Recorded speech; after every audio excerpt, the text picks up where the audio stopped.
अखंड भारत, यह विचार उतना ही पुराना है जितना कि सभ्यताओं का इतिहास।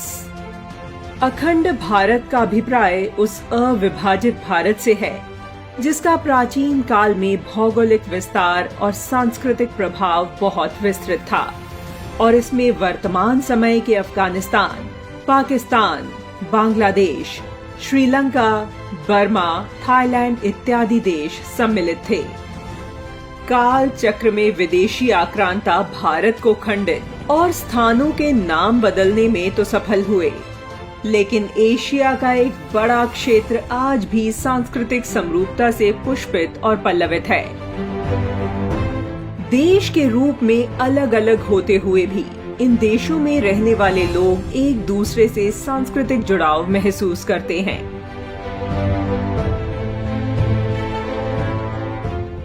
बहुत ही कम लोग जानते होंगे कि विश्व की सर्वाधिक ऊंची चोटी सागरमाथा है, जिसे वर्ष 1835 में अंग्रेज शासकों ने एवरेस्ट नाम देकर समृद्ध संस्कृति से भटकाने का प्रयास किया था।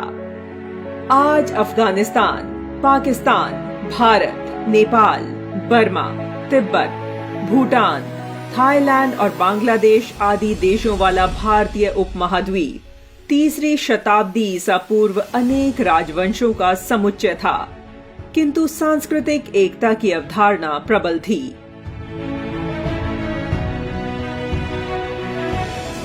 मुगल आक्रमणों के बाद कुछ भारतीय रियासतों ने लंबे संघर्ष के बाद पराधीनता स्वीकार कर ली, जबकि मातृभूमि से आक्रांताओं को खदेड़ देने के लिए अनेक शक्तियां निरंतर संघर्ष करती रहीं।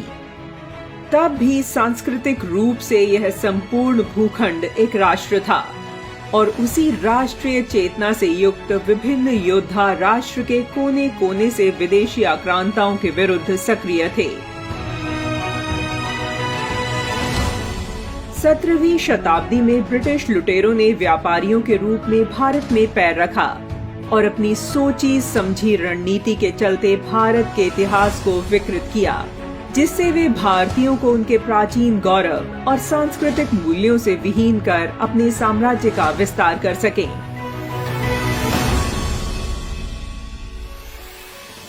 अंग्रेजों ने अपने 200 वर्ष से अधिक के शासन काल में भारत को भारतीयता से दूर करने का प्रत्येक वह प्रयास किया कि हम अपने स्वत्व को भूल जाएं, किंतु भारत का स्वत्व हमारे पूर्वजों और महापुरुषों के त्याग बलिदानों से स्पंदित होता रहा।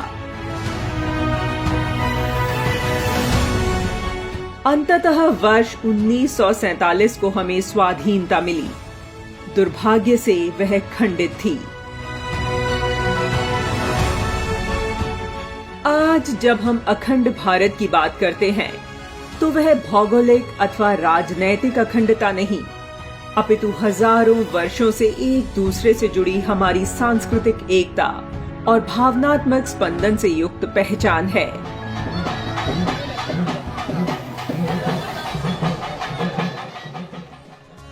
विश्व आज भी इसे भारतीय उपमहाद्वीप के रूप में स्वीकार करता है। थाईलैंड की बात करें तो वहां शाही दरबार जैसे कई स्थानों पर आज भी कार्यक्रमों में हिंदू रीति रिवाज की झलक दिखती है।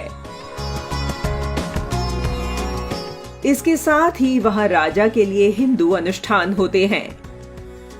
वहीं गरुड़, जिनका वर्णन भारतीय प्राचीन ग्रंथों में एक पवित्र व्यक्ति के रूप में मिलता है, वह इंडोनेशिया, थाईलैंड और उलान बटार जैसे देशों में पूजनीय हैं, जो दर्शाता है कि कैसे यह देश सांस्कृतिक रूप से जुड़े हैं। वहीं बोर्नियो के दयाक लोगों द्वारा पालन काहिरिंगन नाम का एक स्थानीय धर्म इंडोनेशिया में हिंदू धर्म के रूप में वर्गीकृत किया गया है।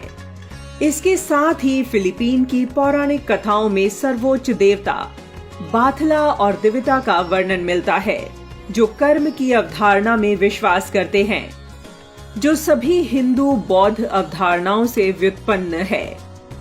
मलय लोकगीतों में भी भारतीय प्रभावित प्राचीन पात्रों जैसे बड़ादरी, जेटायु, गरुड़ और नागा की झलक मिलती है। इसके साथ साथ इंडोनेशिया, कंबोडिया, मलेशिया और थाईलैंड के शास्त्रीय नृत्य नाटकों में रामायण और महाभारत के पात्रों की कहानियां ली गई हैं।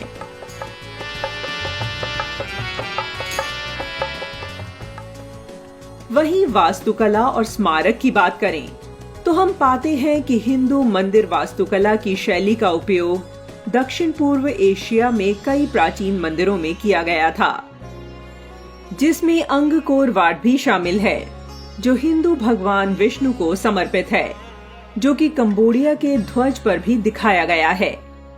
इसके साथ ही मध्य जावा में प्रम्बानन, इंडोनेशिया में सबसे बड़ा हिंदू मंदिर भगवान ब्रह्मा, विष्णु और शिव को समर्पित है।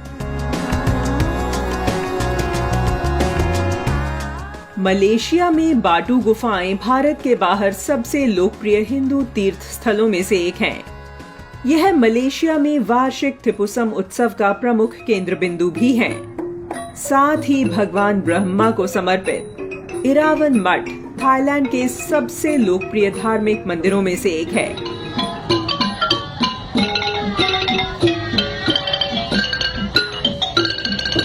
यह सच है कि हम भौगोलिक दृष्टि से खंडित हुए हैं, लेकिन सांस्कृतिक दृष्टि से भारत आज भी अखंड है।